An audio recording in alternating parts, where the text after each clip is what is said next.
සුබ දවසක් කියලා ප්‍රාර්ථනා කරනවා හැමෝටම. ඉතින් ගොඩක් දවසකට පස්සේ තමයි අපි ඔයාලත් එක්ක මේ විදිහට වීඩියෝ එකක් එක්ක එකතු වෙන්නේ. ඉතින් ගොඩක් කාලයකට පස්සේ ආපු නිසා ඔයාලට අද ගෙනත් තියෙනවා ඔයාලට වීඩියෝ එඩිටිංగ్ වලදී ගොඩක්ම වැදගත් වෙන සවුන්ඩ් ඉෆෙක්ට් 25ක්. ඉතින් ඔයාලා දන්නවා නිතරම වීඩියෝ එඩිට් කරනවා නම් එහෙමත් නැත්නම් ඔයාලා මොකක් හරි ප්‍රොඩක්ෂන් එකකට වීඩියෝ එකක් කරනවා නම් ඔයාලට මේ සවුන්ඩ් ඉෆෙක්ට්ස් කොච්චර වැදගත්ද කියන එක. ඉතින් ඒක නිසාම අද ඔයාලට ගෙනත් තියෙනවා සවුන්ඩ් ඉෆෙක්ට් 25ක්. ඔයාලට පුළුවන් ඩවුන්ලෝඩ් කරගන්න. මේ හැම එකම නොමිලේ තියෙන ඩවුන්ලෝඩ් කරගන්න. ඔයාලට කරන්න තියෙන්නේ මේ වීඩියෝ එක අන්තිම වෙනකම් බලන්න විතරයි. ඉතින් මතක් කරන්නම් ඔයාලා තාමත් මාව subscribe කරලා නැත්නම් ඔයාලට පුළුවන් පල්ලා තියෙන රතු පාට බටන් එක ක්ලික් කරලා මාව subscribe කරන්න. ඒත් එක්කම ඊට එහා පැත්තෙන් තියෙන bell notification එක ක්ලික් කරලා මගේ වීඩියෝස් ඉක්මනින්ම ඔකට ගාවට ගෙන්න ගන්නත් හැකියාව තියෙනවා. ඉතින් වීඩියෝ එකට යන්න කලින් තව දෙයක් මතක් කරන්න. ඔයාලා මේ වීඩියෝ එක බලන්න කලින් අනිවාර්යෙන් ඔයාලගේ YouTube එකේ subtitle on කරගන්න. මොකද මේ වීඩියෝ එකේදීත් ඔයාලට download කරගන්න තියෙන ෆයිල් එකට අදාළ password එක අපි subtitle වල තමයි දාලා තියෙන්නේ. ඉතින් ඔයාලට subtitle on කරගත්තොත් විතරයි ඒ password එක බලාගන්න හැකියාව තියෙන්නේ. ඉතින් ඒ දෙත් මතක තියාගෙන අපි එහෙනම් යමු වීඩියෝ එකට.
ඉතින් මේ sound effect 25ම මම හිතනවා ඔයාලා හොඳට අහන්න නැති කියලා. ඔයාලට වැදගත් වෙන sound effects මෙතන තියෙන්නේ නැති. ඉතින් මේක එක pack එකක් විදිහට download කරගන්න දීලා තියෙනවා.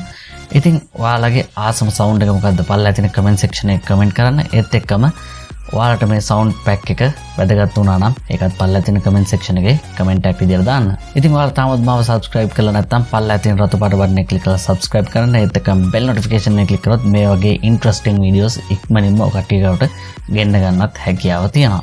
එහෙනම් ගිහින් එන්නම් මේ වගේම interesting video එකක් අරගෙන ඉක්මනින්ම හම්බෙමු. ජය වේවා.